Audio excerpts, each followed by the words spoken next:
Good morning, sir. I'm Hriday Vishal. My registration number is over here. So this is my lab task PPT, and going on to the task.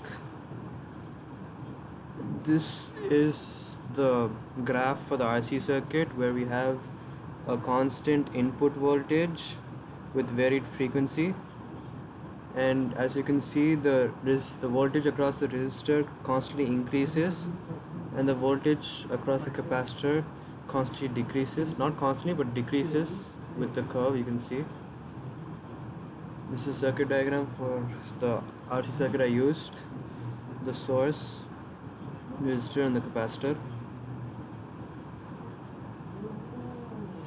This is the graph for the RL circuit with a constant input voltage, varied frequency, and we can see that the voltage across the resistor decreases along this curve, and the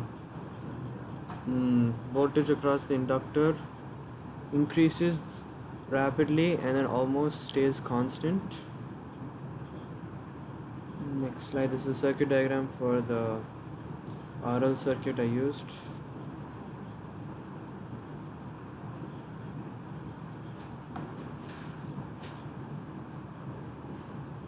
RLC circuit, where we have two different cases where resistance is given as 10 and resistance is given as 5. We have varied frequency, and you can see the graph here.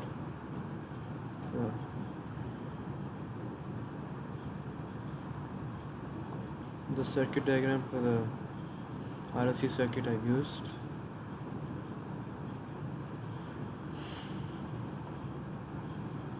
Now coming to filter circuits, these are circuits that are used in many devices to modify the amplitude or magnitude of an AC voltage as we change the frequency of the voltage.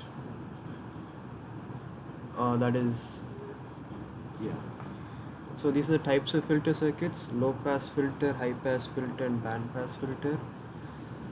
So this is the basic low pass filter circuit where we have the input voltage R in parallel and R in series, and the capacitor in parallel in the output.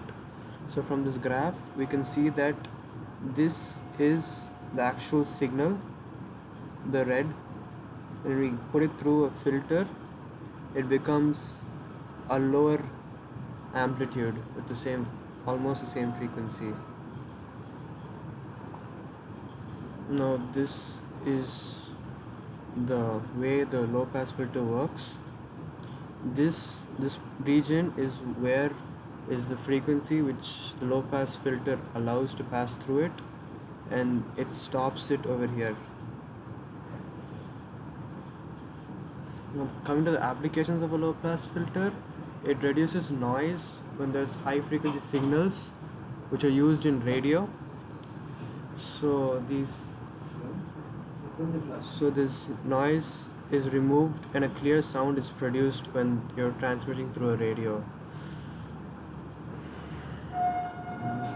It's a simple diagram of radio and how the low pass filter is used over here. For high pass filter is almost the same. The V input is here, capacitor and the resistor and parallel, capacitor in series, and the output voltage. So if you see, this is the main input, but when it goes through a high pass filter, it has a slightly higher frequency than the input, and when comparing to a low pass filter, this is slightly less frequency than the input. Now coming to the graph of the high pass filter, you can see that the frequency it allows are the higher frequencies compared to the lower frequency of the low pass filter, and in this region it does not allow any frequencies to pass. Now if you combine both the high pass filter and a low pass filter, we get a band pass filter, which is used in most communication devices. as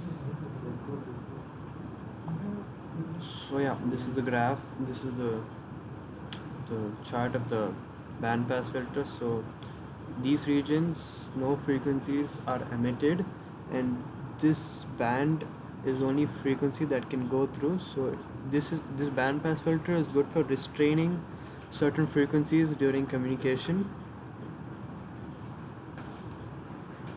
So the application of the band pass filter is used mainly in wireless transmitters and receivers, as they are able to transmit. In the transmitter, the band pass filter is able to transmit in a limited bandwidth, because these days there are loads of transmissions happening every second, and to make sure that they do not interfere with each other, we make sure they are allocated a bandwidth for its transmission, and this is done with the help of a band pass filter. This is the this basic circuit diagram of a band pass filter.